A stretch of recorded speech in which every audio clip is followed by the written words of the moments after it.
Hey there, YouTube. This is Caitlin from Bandy's Books, and I am here for a weekly update. It is Easter, so first of all, for those of you that are celebrating Easter, happy Easter. I hope that you have had a lovely day, whether that means watching your kids search for Easter eggs or going to church or whatever it is, family dinners. There's a whole spectrum of what people do for this holiday. So I hope that if you're celebrating, you've been celebrating well and enjoying the day. Oz and I are not really celebrating Easter. We just had kind of a nice lazy day today. We got up this morning. We went and had coffee and breakfast at this local coffee shop that I really enjoy called the Coffee Class. I'm really obsessed right now. They have a salted caramel pretzel mocha that has been just like on repeat in my mind. So we went over there and got those and some chicken, bacon, avocado scrambles, which were delightful. And Luna went with us, and Luna was the best girl ever. So she got to snag all the bacon off of my plate. And then we went for a nice long walk. I think we did like 3.5 miles or so in this river wash that runs through the part of town where I live. We went to our local 99 Ranch, which, if you're unfamiliar, is an Asian market. And we stocked up on a bunch of fresh noodles, some really good mushrooms, a bunch of different sauces and stuff. So we will use some of that up during the week. I'm thinking about making some udon tonight, so I'm excited about that. And yeah, other than that, we're just getting ready for the week. This week, I am going on a trip with my mom, leaving Saturday night, and we'll be gone for 6 days. We're going to be going through parts of Arizona and through New Mexico. And it's the two of us, just me and my mom. And since we're both like really big book nerds, we're going to be focused on visiting little free libraries and indie bookshops and some cool restaurants and stuff. Because, the chef and me, I can't go anywhere without eating in good restaurants. So, sounds like the perfect restful vacation to me, food and books. And my mom is bringing a bunch of her books, and I have like 2 massive books in my car that we will be donating to little free libraries along the way. So you can bet that we will have some content, both some book shopping / haul content and some unhauling. So we're planning to do a massive unhaul to a bunch of little free libraries across the Southwest. My mom is the best for planning that kind of stuff out. She's like really into picking out cool little free libraries along the road. And I guess she got in touch with a local little free library builder that's in the Albuquerque area. So we're going to be checking out a bunch of his little free libraries in particular. Hello to all of you that just popped in. Feel free to say hi in the comments or in the chat. And if you have any questions, throw them in. Otherwise, I hope you're having a nice restful day like I am. So channel updates. So tonight I will be posting my 24 booktubers that you should be following in 2024.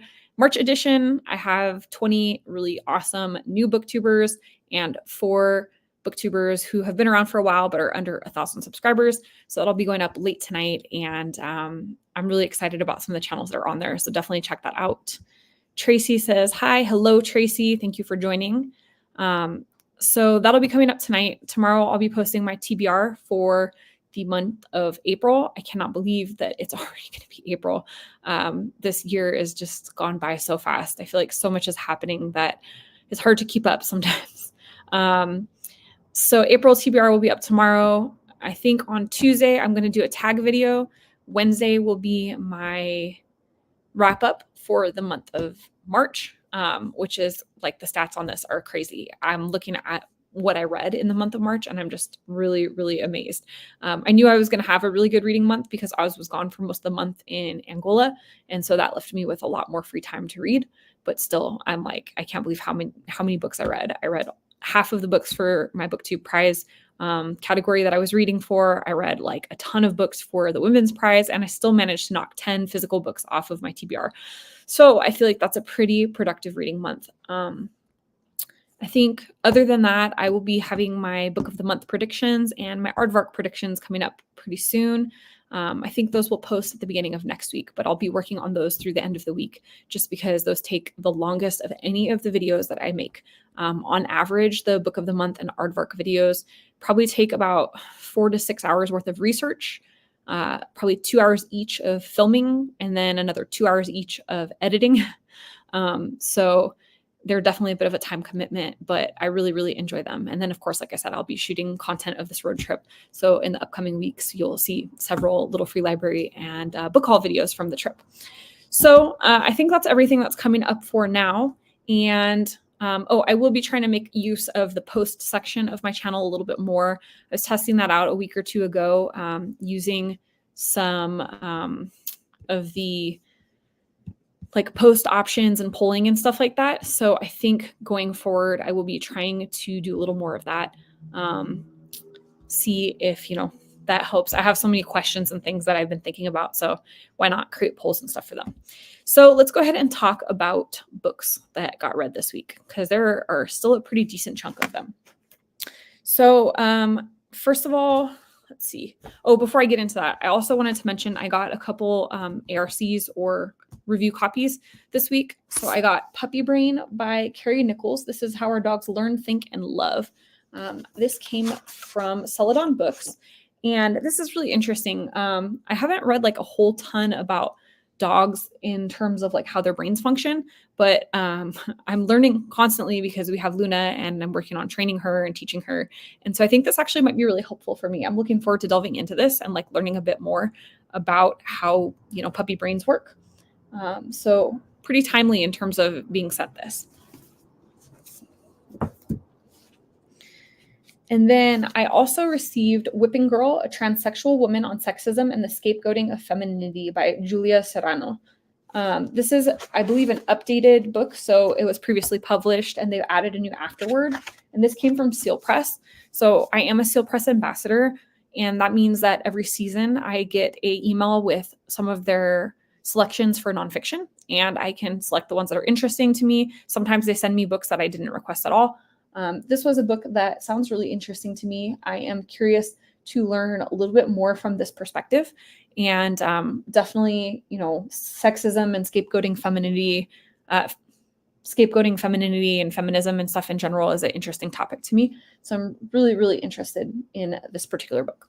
So those were the two ARCs that I received this week. Thought that was pretty exciting. Always a good week when I receive free books. So now into what I have actually read. So I finished Soldier Sailor by Claire Kilroy. I have been reading this for the Women's Prize. This is about a woman who has a very young, small child, and she is dealing with postpartum issues. She is dealing with, I want to say, like weaponized incompetence from her husband. So he is staying later and later at work. When he's home, he's always like, what do you want me to do to help? Just give me directions, give me a list. But like then she asks him to do things and he never can do them the right way.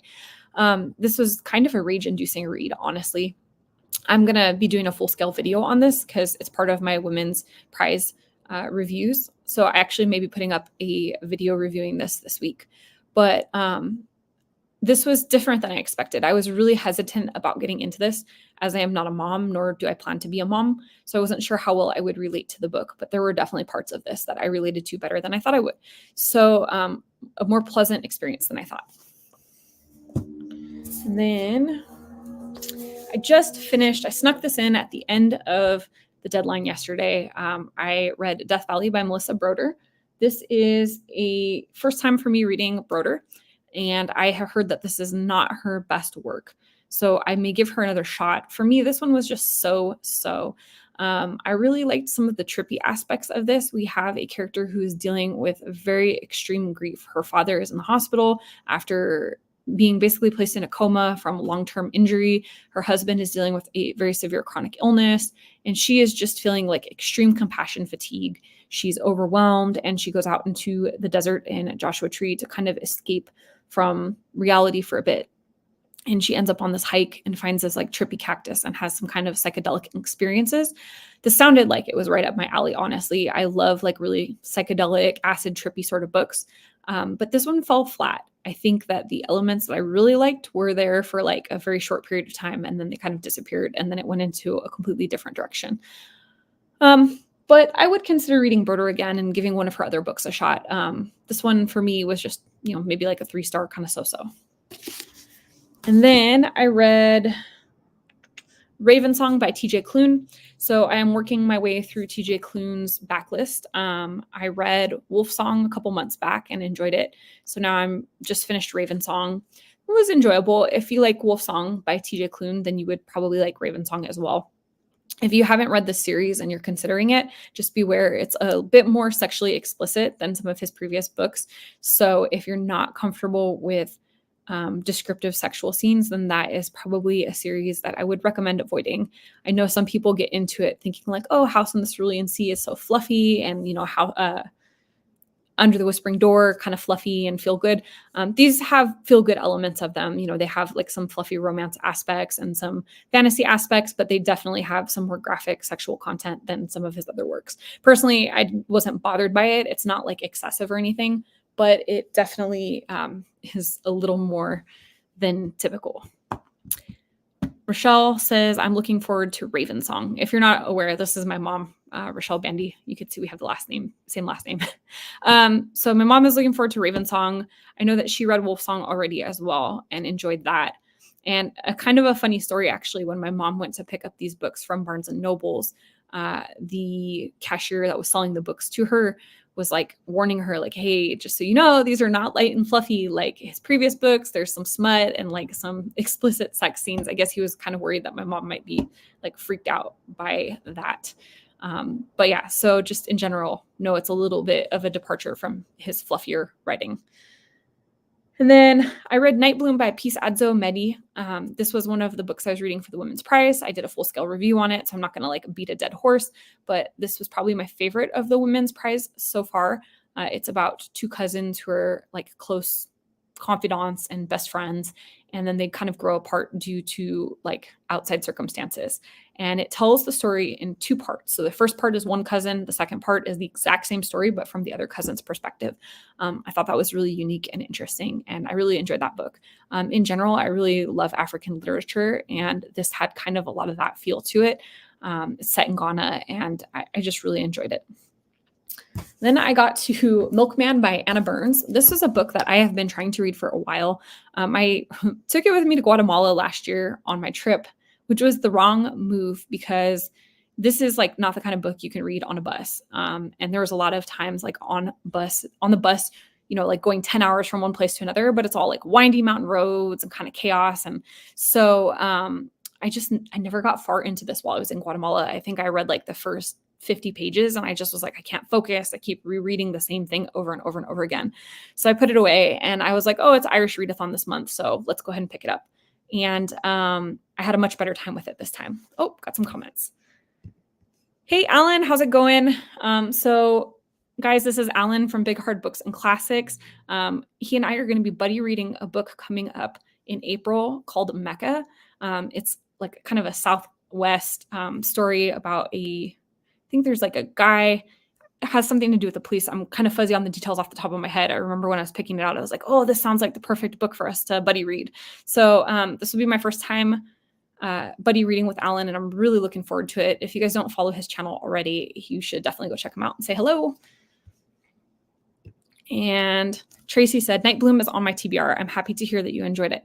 So I love African literature in general, so I may be a bit biased. It's like stylistically one of my favorite types of literature, but I haven't actually heard too many bad reviews of this so far. Even the reviews that I saw that like people that they like didn't love it as much as I did, usually it just had to do with the formatting and not so much the story itself.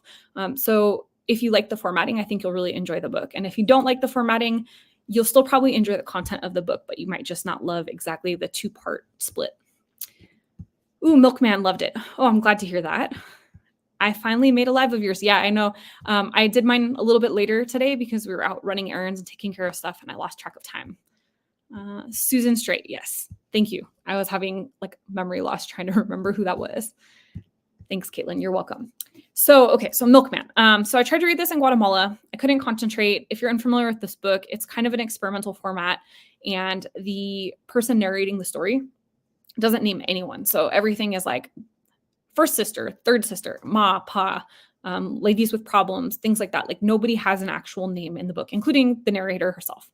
And so and it's a stream of consciousness. So I found it like when I was trying to read it in Guatemala, I just found it too like you have to really pay attention. And I just, I wasn't in the place for it. I should have brought something a little lighter and easier to try to read on buses. But I'm ambitious if nothing else.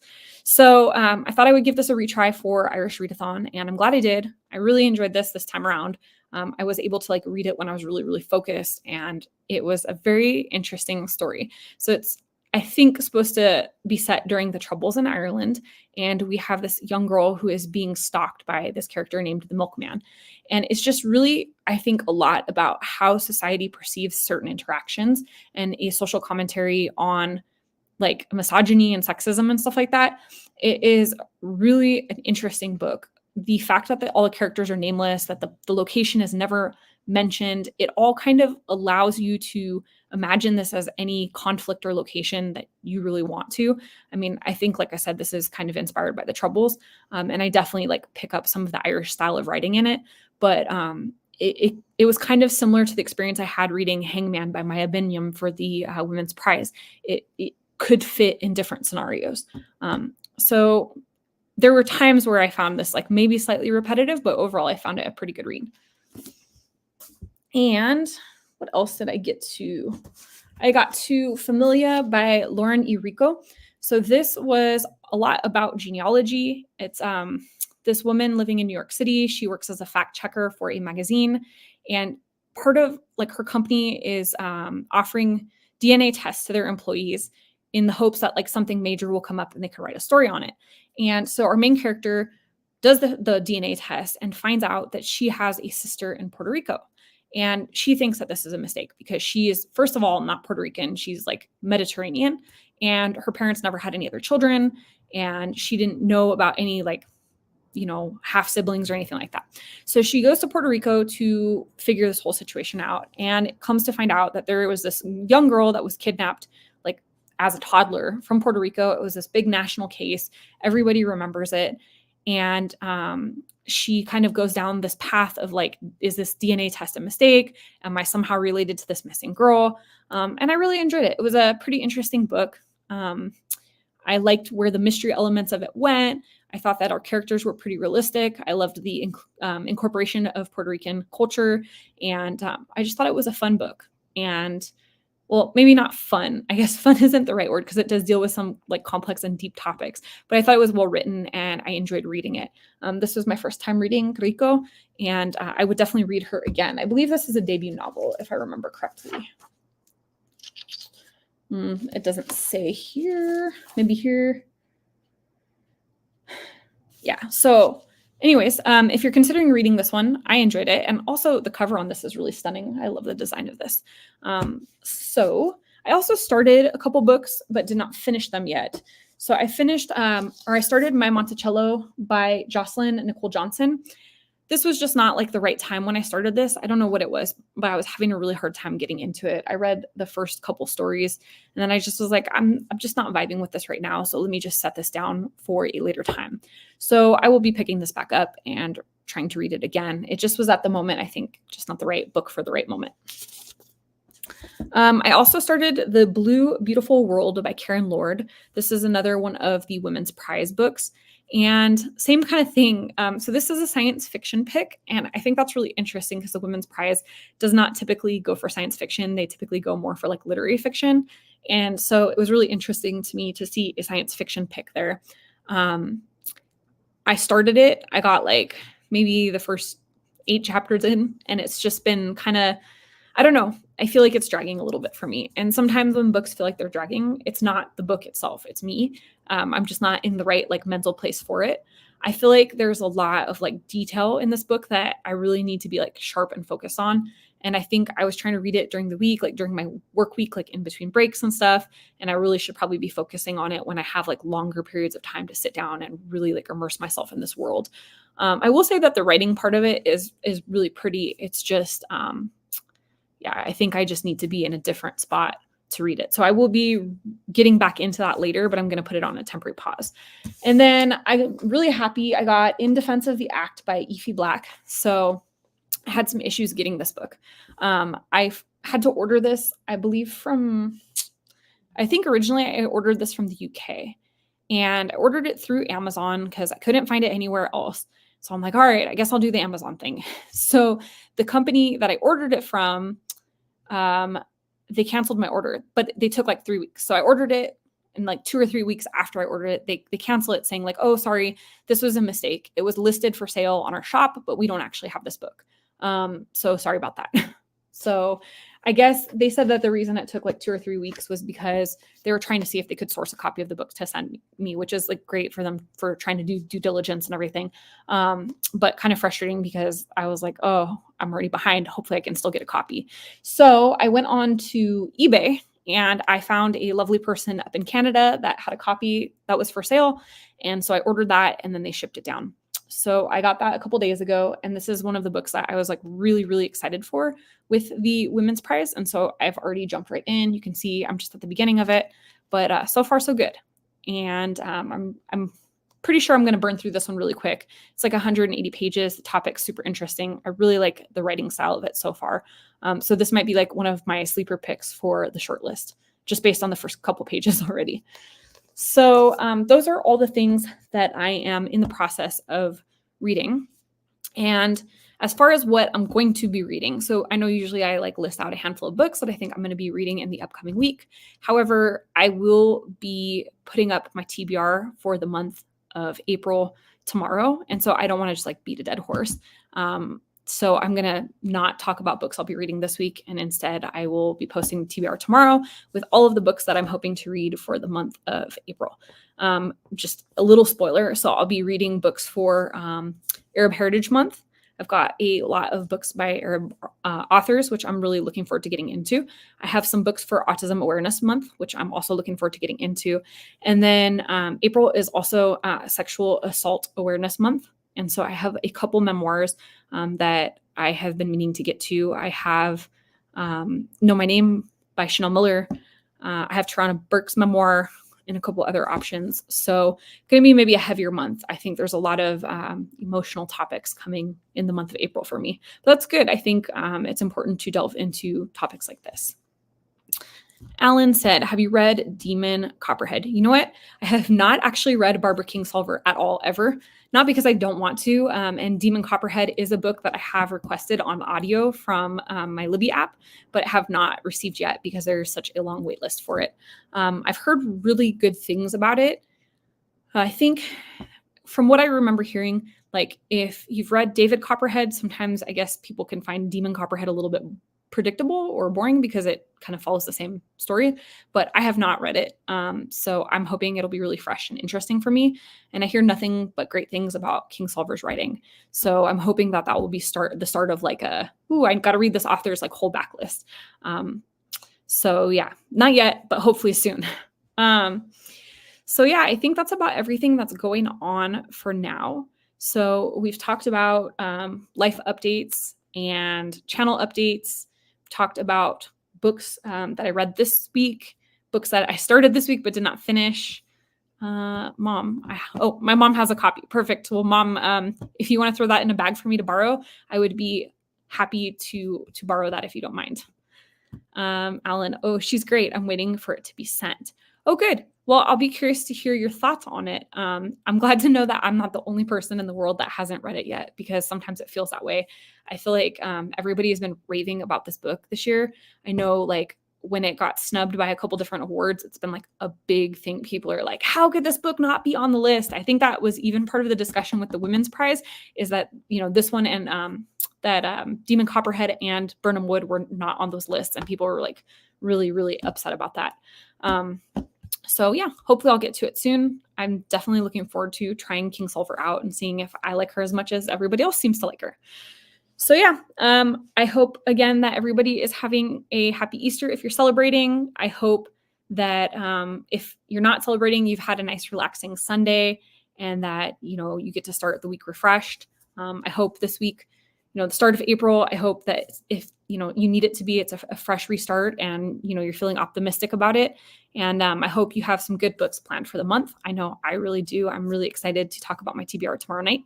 And again, later tonight, I will have my 24 booktubers to follow in 2024 up for the month of March. So watch out for that because there are 20 great brand new baby accounts and 4 older accounts that I really enjoy and you should definitely check out.